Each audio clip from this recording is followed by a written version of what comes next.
What are we doing here? And where are we gonna go?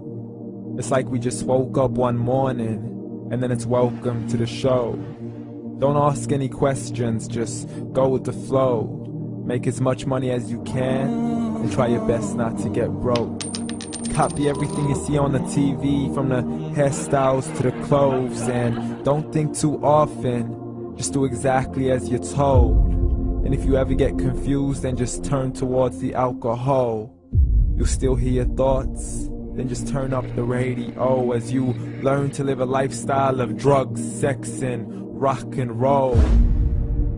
But in all honesty, I just need to know, is there more to the cycle than growing and getting old? Living and dying just to leave behind a happy home and a whole lot of property that somebody else is going to own.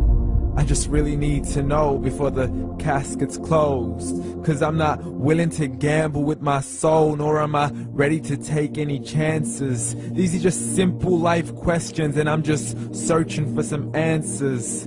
Like, what are we doing here?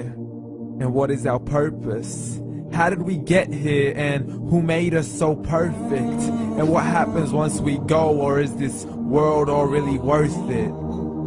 Questions we don't answer because apparently we don't really have to. There's no purpose to this life and our existence is merely natural. Then in that case, please let me ask you, did you create yourself, or was it somebody else who had fashioned you? 'Cause you're a being that's impeccable, faultless and unparalleled. You're a product of supreme intelligence, and I'm merely being rational.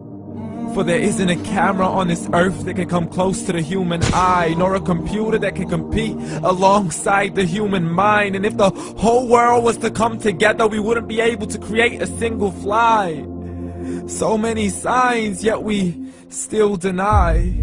As science tries to justify that all this could come from none, when it's a simple sum. 0 plus 0 plus 0 cannot possibly ever give you 1. So from where did all this order come? For everything has its origins, a maker, a creator of its own. I mean, the only reason you're watching this video is because somebody had to press upload, so we can believe in the Big Bang, but I'd rather believe in He who caused it to explode. Allah, the creator of everything, along with every single soul. The ever-living, the master, the only one who is in control. Unlike his creation, beyond our imagination. And no, he's not a man, nor does he have any partners in association. He's on his own. And no, he did not ever leave us alone. Just like every manufacturer, he left us with an instruction manual. The Quran and Islam, and I'm sorry to jump to conclusions, but it's the only one possible. The only definition of God is the one and only supreme being. It's logical, a book with 0 contradictions, with miracles that are both scientific and historical, all revealed over 1400 years ago. Like the detailed description of the human embryo. The descriptions of the human embryo in the Quran cannot be based on scientific knowledge in the 7th century. To the mountains as pegs holding firm the earth below, and the 2 seas that don't mix in a complete separate flow. To the planets in orbit, alternating night and day as they stay in flow. The expansion of the universe and the creation of everything from H2O.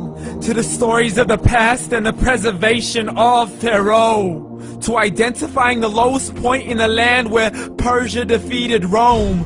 The gushing fluid that created man in the glands between the ribs and the backbone. And not a word has changed, it's still the same. So please explain how all this was known over 1400 years ago. To a man who couldn't read or write, as he would recite whatever the angels spoke. And if you still don't believe, please try to come up with something that's even close. But you can't, so we took God as a mockery and his messengers as a joke. Muhammad could not read or write. How's somebody who can't read or write gonna start a religion? Dismissed his scriptures as legends and tales of the ancient folk, as we live life according to our whims, desires, and hopes. saying this life is the only home we will ever know. We will live then die, then simply turn to bones. YOLO! Correction, after the grass dies, the rain arrives and it regrows, and Allah promises to do the same thing to your very soul and bring you back from your very fingertips to your toes, as the all-seeing supreme being watches us so close, and we are surely being tested in our wealth, our health, and our self, and everything that we've been blessed with. So believe, for we will surely be resurrected and be brought back to our Lord and account for every single deed, as He hands us our books and orders us to read. From the bad to the good and everything in between. You yourself are sufficient for your own accountability, so don't be mad at me. You are the one who thought He wouldn't come back to me. I gave you a whole life long to search after me, but you were busy in all that which was temporary. So read, and glad tidings to all those who believed. And if you disbelieve, read. And don't let that day be the first day you find out what your life really means. Read.